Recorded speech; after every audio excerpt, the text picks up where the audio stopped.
Hello friends. ఈరోజు love అనే topic మీద మాట్లాడదామని చెప్పేసి వచ్చాను. సో దగ్గరలోనే మనకి ఫిబ్రవరి 14th కూడా ఉంది. So sorry. అయితే ప్రతి ఒక్కరు నాకు తెలిసిన చాలామంది, ఆఫ్కోర్స్ నేను కూడా అలాగే ఉన్నాను. లవ్ లేకపోతే లేకపోతే అమ్మాయి లేకపోతే నేను బతకలేను, అబ్బాయి లేకపోతే నేను బతకలేను. సో ఇలాంటివి చాలా చెప్తుంటారు. అయితే నేను అనుకునేది ఏంటంటే, చిన్నప్పటి నుంచి మనకు అన్ని సౌకర్యాలు, తర్వాత మనకి ఎలాంటి కష్టం వచ్చినా పక్క నుండి ఆ కష్టం విలువ తెలియకుండా, సో అంత జాగ్రత్తగా పెంచిన తల్లిదండ్రుల ప్రేమ కంటే వీళ్ళ ప్రేమ ఎక్కువైపోతుందా అని అనిపిస్తుంది, నాకు డౌట్ వస్తుంది. కానీ పక్కాగా అది బేస్డ్ ఆన్ ఏజ్ అని ఉండొచ్చు. సో ఓపెన్గా మాట్లాడితే మోజా ఉండొచ్చు. సో వాటెవర్, దానికి ఏదైనా పేరు పెట్టుకోండి. సో దానివల్ల అందరూ ఒక అమ్మాయి లేకపోతే నేను బతకలేను, ఒక అబ్బాయి లేకపోతే నేను బతకలేను ఇలాగే చెప్తుంటారు. సో నాకు ఫస్ట్లో అయితే ఇది రియలే కదా అని అనిపించింది నాకు కూడా. సో మా అమ్మాయి లేకపోతే అమ్మ నిజంగా మామూలు ప్రేమ కాదురా నాది. సో నేను తాజ్‌మహల్ కట్టి ఆ అమ్మాయికి సో మహారాణిలాగా చూసుకోవాలి, అది ఇది అనుకుంటాం.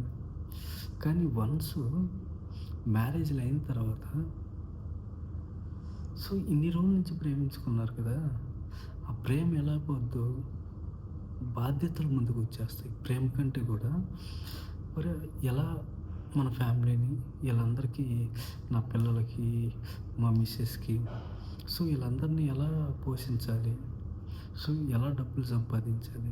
అప్పుడు నువ్వు బిఫోరు డైలీ తిరిగి తనకి ఐ లవ్ యూ చెప్పి, సో ఇన్ని చేసి నువ్వే ఒకానొక టైంలో తనని పట్టించుకోవడానికి కూడా నీకు టైం దొరకదు. తను అంటుంటుంది నీతో ఏమని, ఇంతకుముందు నువ్వు నా వెంట నా చుట్టూ తిరుగుతా ఉన్నావు, ఇప్పుడు అసలు జస్ట్ ఇంట్లో మాట్లాడటానికి కూడా నువ్వు నాకు టైం ఇవ్వట్లేదు. అంతకుముందు డైలీ వన్స్ అయినా కూడా నాకు ఐ లవ్ యూ చెప్పేవాడివి, సో ఇప్పుడు చెప్పట్లేదు. సో నా మీద నీకు ప్రేమ తగ్గిపోయింది. సో ఎన్ని వస్తుంటాయి.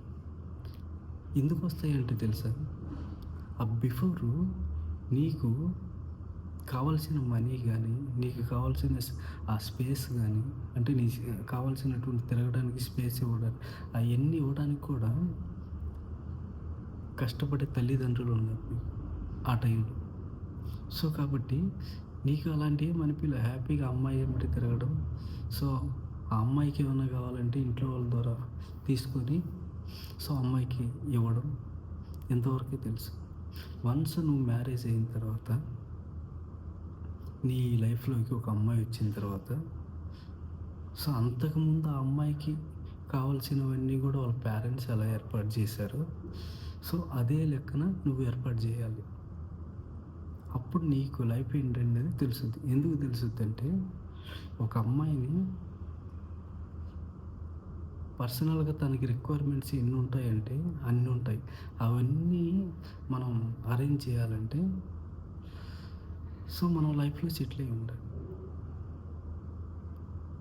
సో వన్స్ సెటిల్ అయినామంటే ఎలాంటి అమ్మాయి అయినా కానీ, సో పేరెంట్స్ ఇలా చెప్పేసి అమ్మాయి అబ్బాయి చాలా మంచి జాబ్ ఉంది, బ్యాక్గ్రౌండ్ బాగుంది, సో వెల్ సెటిల్డ్ అంటే, ప్రజెంట్ జనరేషన్ ఎలా ఉన్నారంటే అమ్మాయిలు, ఎస్పెషలీ నేను అమ్మాయిల గురించి, ఎందుకంటే అమ్మాయిలంత మెచ్యూరిటీగా అబ్బాయిలు లేరండి నిజంగా. సో మనం ఎంతసేపటికి ఓకే ఉన్నారు, అటు ఇటుగా ఉన్నారు కాదనట్లేదు, కానీ ఎక్కువ పర్సెంట్ అయితే అబ్బాయిలు ఎలా ఉన్నారంటే రియాలిటీగా ఉందాము, లేదు ఒకసారి ప్రేమిస్తే ఇంక మనం మర్చిపోము. ఇయన్నీ చెప్తుంటారు. అమ్మాయిలు అలా కాదండి. పక్కాగా సో, ఓకేను. ఇతను సెటిల్ అయ్యి ఉన్నాడు. మంచిగా సెటిల్ అయ్యి ఉన్నాడు. సో, నన్ను హ్యాపీగా చూసుకోగలడు. సో, నాకు ఎలాంటి ఇబ్బంది రాకుండా చూసుకోగలడు అనే ఉద్దేశంతోనే తల్లిదండ్రులు చెప్పేసి సారీ. సో, తల్లిదండ్రులు చెప్పిన తర్వాత యాక్సెప్ట్ చేసేస్తారు. లాస్ట్‌లో ఏమవుతారో తెలుసా ఈళ్ళందరూ? సో, బాయ్స్ నన్ను మోసం చేసింది. మోసపోయింది నువ్వే. ఎందుకు మోసపోయావో తెలుసా? నీకు ఒక అవగాహన లేకుండా పోయింది. ఏం అవగాహన లేదంటే జస్ట్ నీ లైఫ్ ఎలా ఉంటది? ఐ మీన్ ఆహ్, తను నేను చేసుకుంటే తన్ని హ్యాపీగా చూసుకోగలనా లేదా? ఇయన్నీ ఆలోచించినావా అసలు? అట్‌లీస్ట్ ఇప్పటివరకు నేను మా పేరెంట్స్ మీదే ఆహ్, బేస్ అయ్యి బతుకుతున్నాను. సో, నా లైఫ్‌లోకి ఇంకొక అమ్మాయి రావాలి.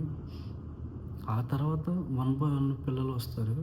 సో, ఈళ్ళందరిని హ్యాండిల్ చేసేంత సామర్థ్యము అలాంటిది నేను రెడీగా ఉన్నానా? ఇవన్నీ ఆలోచించుకున్నారా ఒకసారి? సో, ఇవన్నీ ఆలోచించుకోకుండా జస్ట్ లవ్ అనేది చేయండి.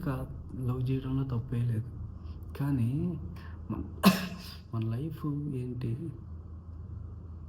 సో, అమ్మాయిలు ఎలా ఉన్నారు ప్రెజెంట్? వాళ్ళ రిక్వైర్మెంట్స్ ఏంటి? సో, ఇవన్నీ ఏమన్నా ఆలోచిస్తున్నారా అసలు? సో, నేను చెప్పేదేంటంటే, ఈ ప్రపంచంలో మ్యా మనం లవ్ చేసిన అమ్మాయి అయినా కానీ, ఇంకొకరైనా కానీ, ఎవరైనా కానీ, తల్లిదండ్రుల ప్రేమ కంటే కూడా వాళ్ళ ప్రేమ తర్వాతే. తల్లిదండ్రుల ప్రేమ తర్వాతే ఎవ్వరి ప్రేమైనా కానీ. కానీ తల్లిదండ్రుల ప్రేమ మనకెలా అనిపిస్తదంటే, ఏముంది మన ఇంట్లోనే ఉంటారు కదా! వాళ్ళ ప్రేమ మనకిప్పుడు అర్థం అవ్వదు. పక్కాగా అర్థం కాదు. ఒకానొక టైంలో మన కష్టాల్లో ఉన్నప్పుడు సో, మనం లవ్ చేస్తున్న అమ్మాయి దూరమైన తర్వాత ఆ టైంలో కూడా నిన్ను వదిలిపెట్టరు తల్లిదండ్రులు. మావోడు ఇబ్బంది పడుతున్నాడు, బాధపడుతున్నాడు. ఓదార్చేది వాళ్ళే వచ్చి రేపు. సో, ఇన్ని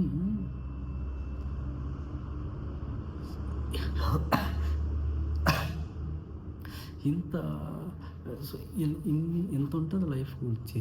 సో, ఇవన్నీ ఆలోచించకుండా సో, లవ్ అని తిరగడంలో నాకేం అర్థం కావట్లేదు. ఎందుకని ఇలా తిరుగుతున్నా?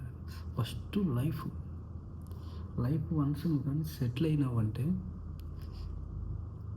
ఎలాంటి అమ్మాయి అయినా కానీ నీ దగ్గరికి వచ్చేస్తారంతే. సో, కాబట్టి మ్యాక్సిమం